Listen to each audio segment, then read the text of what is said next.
Hello students, welcome back. मैं मोकम सिंह।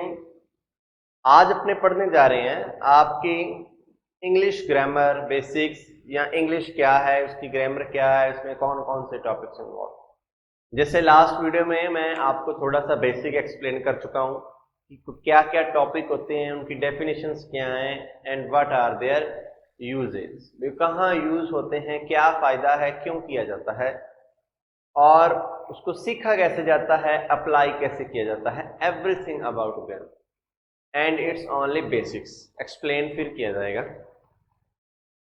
तो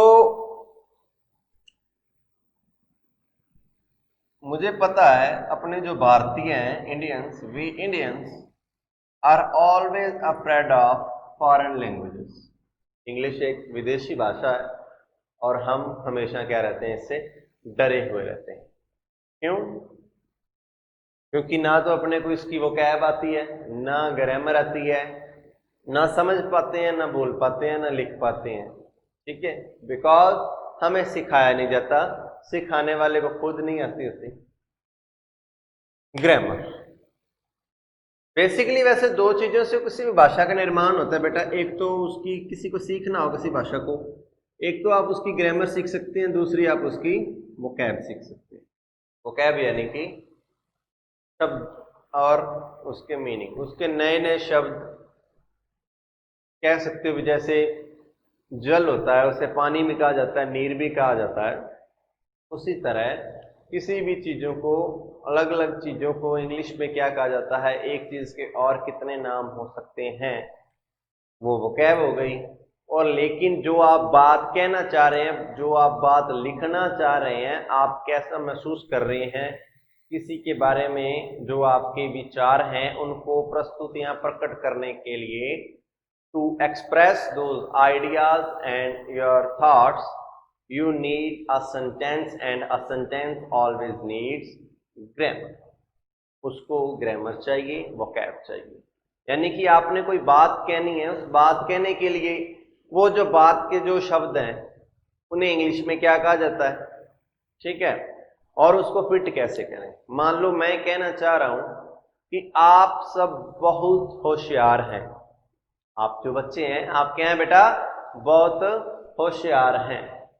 तो अब मुझे होशियार का इंग्लिश मीनिंग पता होना चाहिए, बहुत का मीनिंग पता होना चाहिए। यानी कि बहुत को इंग्लिश में क्या कहा जाता है, होशियार को इंग्लिश में क्या कहा जाता है।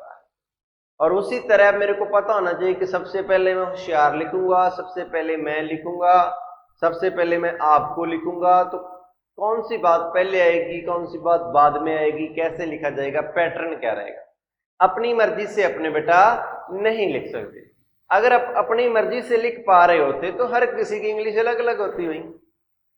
मेरी इंग्लिश अलग, आपकी इंग्लिश अलग, विलियम शेक्सपियर की इंग्लिश अलग, वहां के प्रधानमंत्री की, इंग्लैंड की अलग, ऑस्ट्रेलिया वाले की अलग, भारत के प्रधानमंत्री की अलग, आपके टीचर की दूसरे की अलग, मेरी अलग, कोई मेरा दोस्त बोल रहा है उसकी अलग।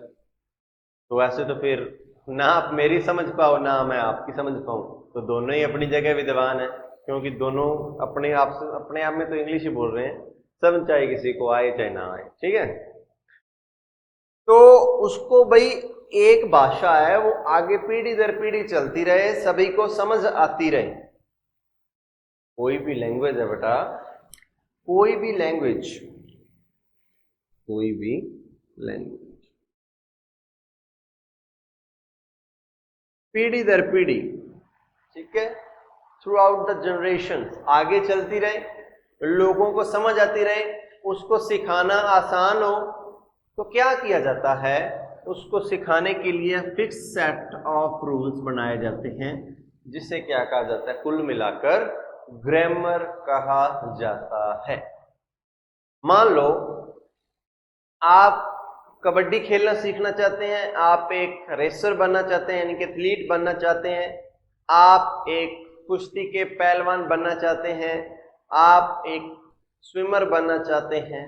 तो सबसे पहले आप क्या करेंगे, आप कोच के पास जाएंगे, और जिस भी कोच के पास जाएंगे, स्विमर वाला अलग होगा भाई स्विमिंग का, और एथलीट्स का कोच अलग होगा, कबड्डी कुश्ती का कोच अलग होगा, वॉलीबॉल का कोच अलग होगा बेटा। लेकिन आप सभी के पास या किसी भी एक के पास जाएंगे और कहेंगे सर मैंने ये सीखना है, तो उसके पास बेटा एक फिक्स पैटर्न होगा जिससे वो आपको प्लेयर बनाएगा। वो क्या करेगा, वो सबसे पहले आपका स्टेमिना बिल्ड करेगा। वो आपको कहेगा भी इतना भाग, इतनी एक्सरसाइज कर, ये कर, वो कर। तो उसका एक फिक्स पैटर्न रहता है कि ऐसे ऐसे किया जाएगा तो आप चीजें सीख जाएंगे, और हर बार आपको ऐसे करना पड़ेगा। हर प्लेयर के अपने फिक्स सेट ऑफ रूल्स होते हैं कि वो कैसे खेलेगा। उसी तरह इंग्लिश सीखने के लिए या हिंदी सीखने के लिए Punjabi, Sanskrit, Urdu, German, Spanish, French कुछ भी सीखना है तो उसकी बेटा क्या रहती है, अपनी ग्रामर रहती है। ठीक है, जैसे हिंदी में होता है ना संज्ञा सर्वनाम, इंग्लिश में होते हैं नाउन प्रोनाउन, वहां होता है काल, यहाँ होता है टेंस। तो वो आपको आना चाहिए अगर आप भाषा सीखना चाहते हैं। तो अभी अपने आज की वीडियो में यही चीजें डिस्कस करेंगे कि कौन सी चीज क्या होती है, कैसे इस्तेमाल किया जाता है, उसकी डेफिनेशन क्या है, रियल लाइफ में यूजेस क्या है, अप्लाई कैसे की जाती है, थोड़ा बेसिक उसके बारे में एक्सप्लेन करेंगे। और मेरी बात मानो, चाहे आपसे सिलेबस के साथ इसकी रेलेवेंसी हो ना हो, ज्यादा टॉपिक आए ग्रामर में से, सारे आए, कम आए, I don't know, but I know कि ये आपके लिए क्या होने वाली बेटा, हेल्पफुल साबित होने वाली है। इंग्लिश कभी आपका पीछा नहीं छोड़ेगी। आप एक ऐसे देश में रह रहे हैं जो मल्टीलिंगुअल है, बहुभाषाई देश है बेटा भारत। कहीं पंजाबी बोली जाती है, कहीं हिंदी बोली जाती है, कहीं तमिल बोली जाती है, कहीं कन्नड़ बोली जाती है। ईस्ट में अलग भाषाएं बोली जाती हैं, वेस्ट में अलग बोली जाती हैं, साउथ में अलग बोली जाती है, कहीं कश्मीरी बोली जाती है, कहीं हरियाणवी बोली जाती है, कहीं मलयालम बोली जाती है।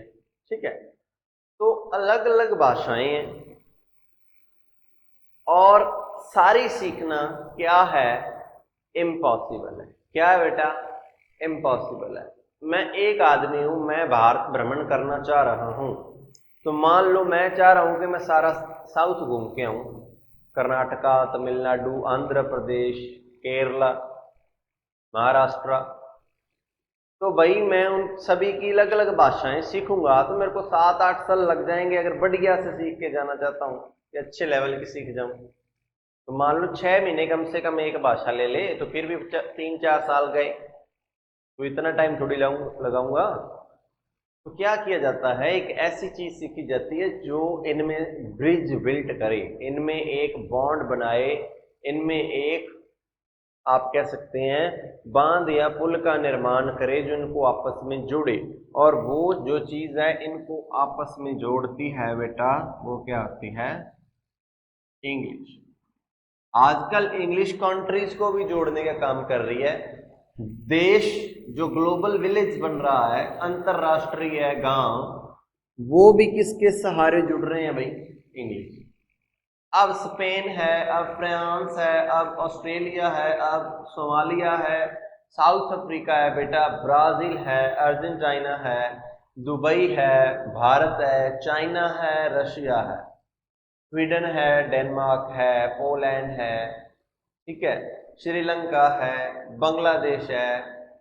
तो क्या है, ये कंट्रीज आपस में मान लो क्या करना चाह रही हैं, रिश्ते अच्छे करना चाह रही हैं, वो क्या करना चाह रही हैं, व्यापार करना चाह रही हैं।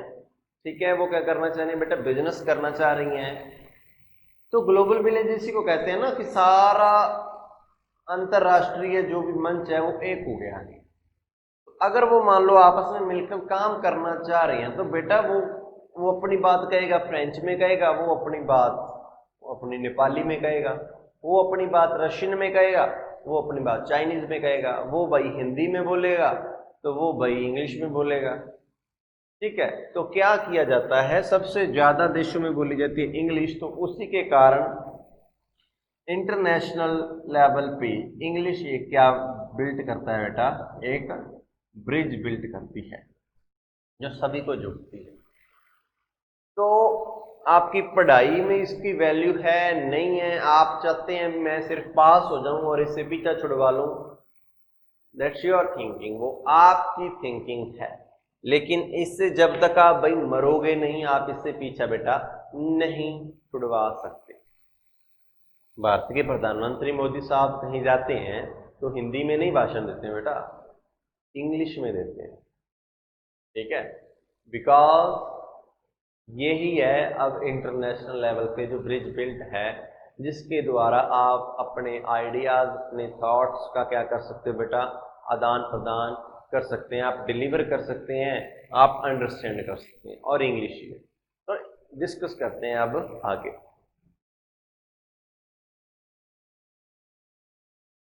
लास्ट पार्ट में I think tenses, noun pronoun discuss हो चुके थे, तो अब चलते हैं आगे। आज टॉपिक उठाते हैं बेटा अपने एडजेक्टिव। एडजेक्टिव क्या होते हैं? एडजेक्टिव होते हैं विशेषण। क्या होते हैं बेटा? विशेषण। एडजेक्टिव विशेषण क्या होता है बेटा? विशेषण वो शब्द होते हैं जो क्या करते हैं, खासियत बताते हैं। क्या बताते हैं? खासियत, यानी कि विशेषता। मैं कहूं कि ये जो छात्र है वो क्या है भाई, ये वाला क्या है, होशियार। क्या है? होशियार है। तो इस छात्र की क्या विशेषता है भाई? ये होशियार है। ये जो सामने बैठे ना, टोपी पहन के पढ़ रहा है, हेडफोन लगा रखे हैं, ये गधा है। तो उसकी क्या विशेषता हो गई भाई? वो गधा है। जो अभी वीडियो चला रखी है लेकिन वीडियो में ध्यान नहीं दे रखा है, वो क्या है? वो क्या है भाई? वो बंदर है। ठीक है। तो इस भाई साहब की भी क्या विशेषता हो गई? ये बंदर है। तो मान लो किसी भी बेटा नाउन या प्रोनाउन की जो विशेषता बताई जाती है उसे क्या कहा जाता है? एडजेक्टिव कहा जाता है। यह एक ब्लैक मार्कर है। तो इस मार्कर की बेटा क्या खासियत है? यह ब्लैक है, यह ब्लू है, यह मार्कर रेड है। तो तीनों मार्कर्स की बेटा अलग अलग क्वालिटीज हैं, उनके अलग अलग एडजेक्टिव्स उनको दिए गए हैं, ब्लैक, रेड एंड ब्लू। यह व्हाइट बोर्ड है। तो इस बोर्ड की बेटा, बोर्ड एक नाउन है, इसकी क्या खासियत है कि यह व्हाइट है। यह क्या है बेटा? व्हाइट है। आपकी जो कॉपी है, ठीक है, मान लो उसमें आप मैथ्स का काम कर रहे हैं, इंग्लिश का, तो आप कहते हैं ना इंग्लिश नोटबुक या मैथ्स नोटबुक, तो वो उसकी बेटा क्वालिटी हो जाती है, खासियत, कि ये मैथ के लिए यूज की जा रही है, ये इंग्लिश के लिए यूज की जा रही है। समझ रहे हैं? आपके सर पे पंखा चल रहा है, वो हो सकता है वो ब्लैक हो सकता है वो व्हाइट हो सकता है वो ब्राउन हो। तो आप क्या करते हैं? उसकी क्वालिटी मेंशन करते हैं कि ये इस क्वालिटी का है। तो उसे क्या कहा जाता है बेटा? एडजेक्टिव। एडजेक्टिव की बेटा एक जो इंपॉर्टेंट क्वालिटी होती है, जो उसका रूल आता है फिक्स, वो क्या करता है? हमेशा जो एडजेक्टिव होता है वो नाउन से पहले अपना रोल प्ले करता है। Adjectives are always defined and explain before a noun. हमेशा एक नाउन से पहले डिफाइन और एक्सप्लेन किए जाते हैं और वही लिखे जाते हैं। ये एक नाउन है, ये एक एडजेक्टिव है। मान लो मैं कहूं कि भाई बहुत ही सुंदर लड़का है जो इस वीडियो को देख रहा है, बहुत ही सुंदर लड़की है जो इस वीडियो को देख रही है, he is a handsome boy, he is a handsome boy, he is a smart girl, बहुत ही चतुर लड़की है, सियानी है, he is a smart girl. तो बेटा क्या है? ये बॉय क्या है बेटा? एक नाउन है। What is this? It is a noun. What is this? It is a noun. Girl भी एक नाउन है, बॉय भी एक नाउन है। तो बेटा हैंडसम इस बॉय की क्या है? क्वालिटी है ना। तो ये क्या है बेटा? एडजेक्टिव है। ये स्मार्ट इस गर्ल की क्वालिटी है, तो स्मार्ट क्या है बेटा? एक एडजेक्टिव है। हैंडसम एंड स्मार्ट क्या है बेटा? एडजेक्टिव्स है। मैं कहता हूं टॉल बिल्डिंग, यानी कि ऊंची इमारत, टॉल बिल्डिंग। तो बिल्डिंग बेटा एक क्या नाउन है? कैसी बिल्डिंग है भाई? टॉल बिल्डिंग है ना। मैं कहता हूं स्मॉल कार, कार एक नाउन है, कैसी भाई?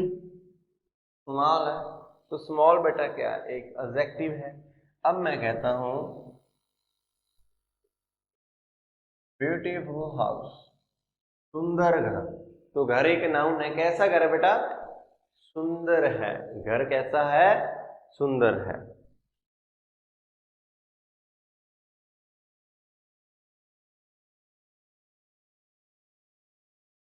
व्हाइट बोर्ड, बोर्ड बेटा कैसा है, व्हाइट कलर का है, व्हाइट बोर्ड है।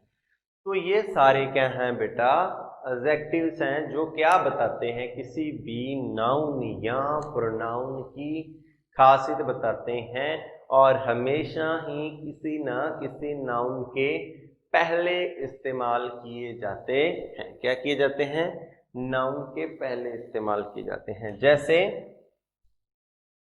आकाश is an honest person। आकाश क्या बेटा, एक ऑनेस्ट आदमी है, ऑनेस्ट पर्सन है। तो भाई पर्सन एक नाउन है बेटा, ये एक आर्टिकल लगा है, तो ये है नाउन के पहले, उसकी खासियत बता रहा है कैसा आदमी है भाई, ईमानदार आदमी है। तो ऑनेस्ट बेटा क्या है, एक एडजेक्टिव है। ऑनेस्ट क्या है बेटा, एक एडजेक्टिव है। ठीक है, तो अब एडजेक्टिव के बाद जो आता है उसे कहते हैं बेटा एडवर्ब। क्या कहते हैं, एडवर्ब। अब एडवर्ब को वैसे तो जो सीधी भाषा में कहा जाता है वो कहते हैं क्रिया विशेषण। क्या कहते हैं भाई, क्रिया विशेषण। क्रिया विशेषण उसे क्या कहते हैं, एडवर्ब कहते हैं, एडवर्ब। तो क्रिया विशेषण है, यानी कि क्रिया क्या होती है बेटा, क्रिया होती है वर्ब, जो वर्ब की खासियत बताए वो एडवर्ब। ठीक है, नाम से पता चल गया। क्रिया का विशेषण जो क्रिया की खासियत बताए, क्रिया होती है वर्ब, वर्ब की खासियत बताने वाले शब्द क्या होते हैं बेटा, एडवर्ब होते हैं। और नाउन की खासियत बताने वाले क्या होते हैं बेटा, एडजेक्टिव। जैसे मैं कहूं ही रन्स फास्ट, वह कैसे दौड़ता है भाई, तेज दौड़ता है। तो रन्स बेटा क्या है, एक वर्ब है ना, तो वर्ब की क्वालिटी बताई गई है भाई, कैसे दौड़ता है, फास्ट दौड़ता है, ही रन्स फास्ट।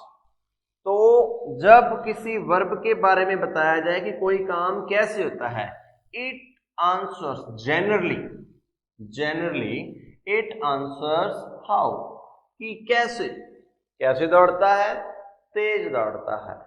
वह खराटे मारकर सोता है, ठीक है, या डीप स्लीप सोता है, ठीक है।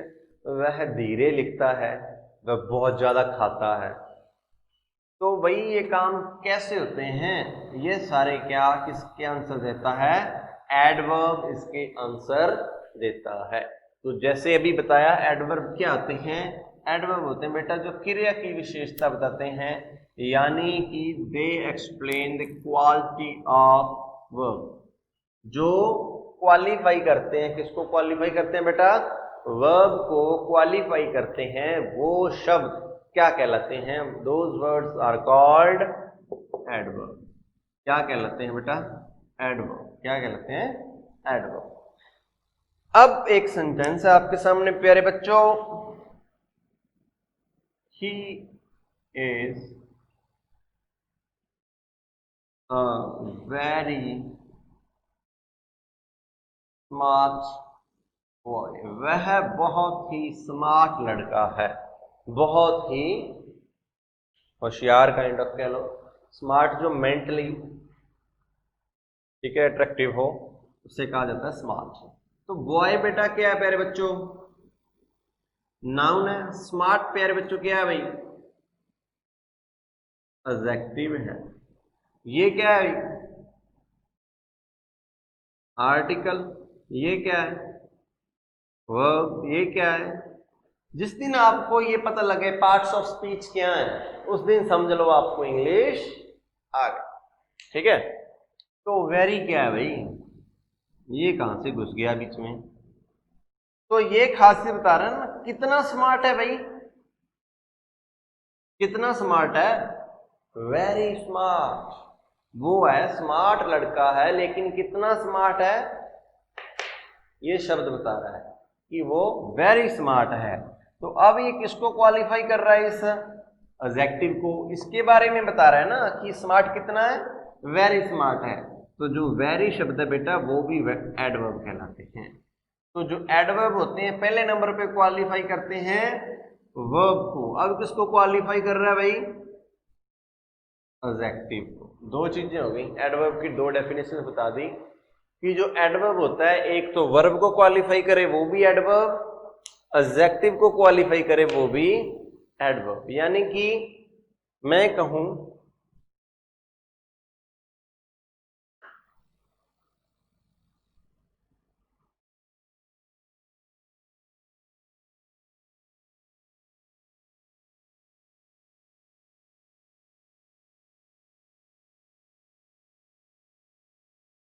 अब ये सेंटेंस है, Arjun runs very fast, Arjun बहुत तेज दौड़ता है। तो अर्जुन बेटा प्यारे बच्चों क्या है, एक नाउन। ये क्या है भाई, वर्ब। ये क्या है, एडवर्ब। अभी मैंने बताया ना ये फास्ट क्या है बेटा, एडवर्ब है, ये क्वालिफाई कर रहा है किसी वर्ब को। तो ये एडवर्ब है, ये वर्ब है, ये नाउन है। तो ये भाई साहब क्या है, अब ये किसके बारे में वेरी बता रहे हैं, ये बता रहे हैं कि कोई काम फास्ट हो रहा है। कितना फास्ट, वेरी फास्ट। अब यहां किसको क्वालिफाई किया जा रहा है भाई, एडवर्ब को। तो ये भी एक तरह का एडवर्ब है। तो अब एडवर्ब क्या है, जो वर्ब को क्वालिफाई करे, जो एडजेक्टिव को क्वालिफाई करे, और जो एडवर्ब को क्वालिफाई करे वो क्या कहलाते हैं, एडवर्ब कहलाते हैं। अब चलते हैं आगे।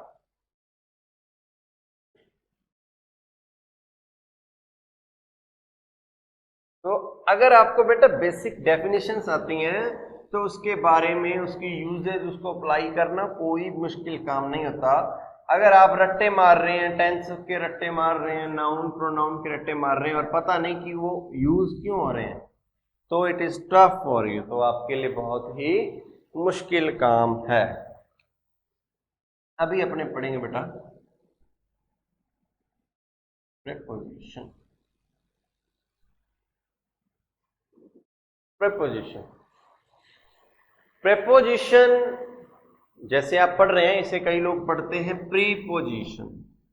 प्रीपोजिशन किसी चीज के आगे, किसी चीज के आगे कुछ लिखा जाता है उसे प्रीपोजिशन कहते हैं। अकॉर्डिंग टू मी, या एक जर्नल डेफिनेशन है। पहले एक एग्जांपल लेते हैं।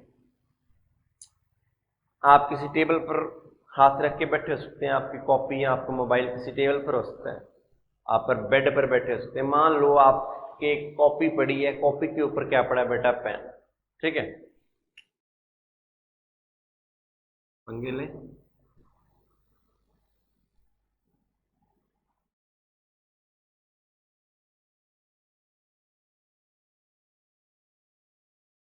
ड्राइंग मास्टर नहीं हूं लेकिन पंगे ले लें।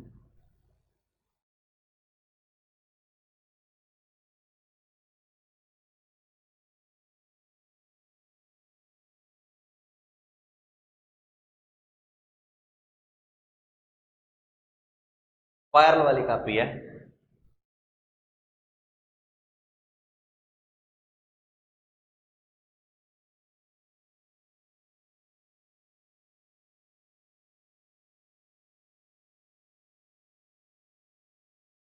क्या हो रहा है?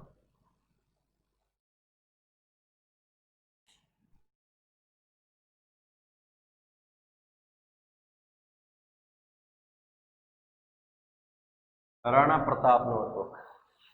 ठीक है, तो अब बेटा क्या है, मान लो ये कोई कॉपी पड़ी है आपकी,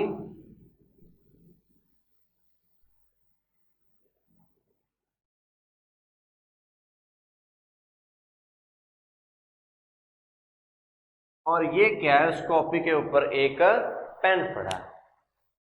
आपकी कॉपी है, उस कॉपी के ऊपर क्या पड़ा है, पेन पड़ा है। ठीक है, तो आप क्या कहेंगे, पेन कहां है बेटा, कॉपी के ऊपर। कहां, ऊपर, यानी कि ऑन द बुक या ऑन द नोटबुक। ऐसा ही कहेंगे ना, उसके ऊपर पड़ा है। तो बेटा जो पेन है वो क्या है? According to me it's a noun. और जो बेटा नोटबुक है वो क्या है? According to me noun. दोनों क्या है बेटा? नाउन है ना। पेन और नोटबुक क्या है? नाउन। और ये ऑन क्या बता रहा है? उन दोनों का आपस में संबंध बता रहा है कि जो पेन है वो नोटबुक के ऊपर पड़ा है। पेन नोटबुक के ऊपर पड़ा है। तो एक नाउन का दूसरी नाउन से संबंध बता रहा है। कौन बता रहा है भाई? ये ऑन बता रहा है ना। तो वो शब्द, दोज वर्ड्स हु एक्सप्रेस, जो बताते हैं, विच एक्सप्रेस, जो बताते हैं, वो शब्द जो बताते हैं, क्या बताते हैं भाई? संबंध, रिलेशन बताते हैं या एस्टेब्लिश करते हैं बिटवीन टू नाउन्स। दो नाउन्स के बीच में संबंध बताते हैं। वैसे तो होता है जो नाउन से पहले आके उसका किसी चीज के साथ संबंध बताते हैं। जो शब्द दो नाउन्स के बीच में संबंध क्रिएट करते हैं, रिलेशन क्रिएट करते हैं, वो क्या कहलाते हैं भाई? प्रेपोजिशन। आप एक नाउन है। आप भाई जो भी लड़के लड़कियां बच्चे प्यारे बच्चे वीडियो देख रहे हैं वो क्या है? नाउन है ना। किसी व्यक्ति वस्तु या स्थान के नाम को नाउन कहा जाता है। A name of a place, a name of a person, a name of a thing, क्या कहलाते हैं बेटा? नाउन। तो आप भाई थिंग है? नहीं, यू आर अ पर्सन। तो आप पर्सन है, आप एक नाउन है। आप कहां बैठे हैं? आप कमरे में बैठे हैं, कमरा एक नाउन है। तो आप कहेंगे इन। इन, आप कमरे के अंदर हैं यानी कि इन। तो एक नाउन का दूसरी नाउन के साथ संबंध क्या कहलाता है प्यारे बच्चों? जो शब्द बताता है उसे क्या कहते हैं? प्रीपोजिशन कहते हैं। तो ये प्रीपोजिशन, तो आपका उस कमरे के साथ संबंध है, यानी कि आप उस कमरे के अंदर हैं तो उसके साथ संबंध है, वो इन बता रहा है। बिल्ली ने टेबल के ऊपर छलांग लगाई, अपॉन, संबंध बता दिया एक नाउन का दूसरी नाउन के साथ। ठीक है। आपने पानी के अंदर छलांग लगाई, इनटू। तो आप एक नाउन है, वो नदी या वो पानी की स्रोत, वो क्या है बेटा? एक नाउन है। आपने संबंध बता दिया इनटू। तो इनटू क्या है? एक प्रेपोजिशन। यानी कि वो सारे वर्ड्स जो क्या बताते हैं, एक नाउन का दूसरी नाउन के साथ संबंध क्या है, उसको कैसे क्रिएट करना है, वो वर्ड्स बेटा क्या होते हैं? प्रेपोजिशंस होते हैं।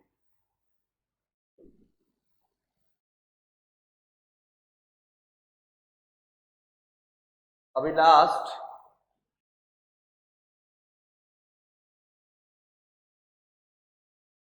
Conjunction.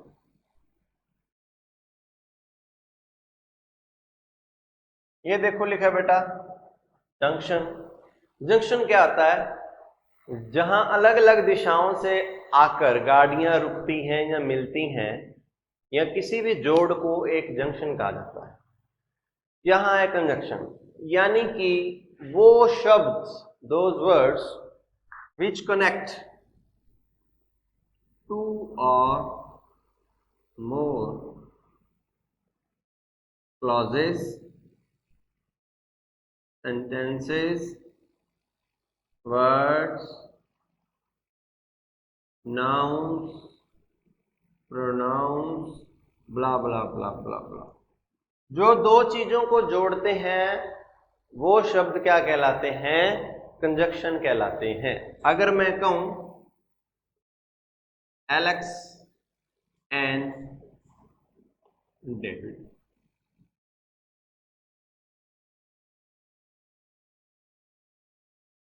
either Alex or David,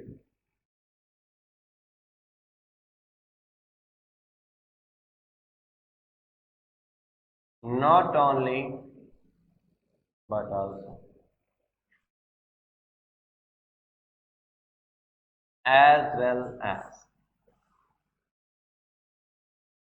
along with, or।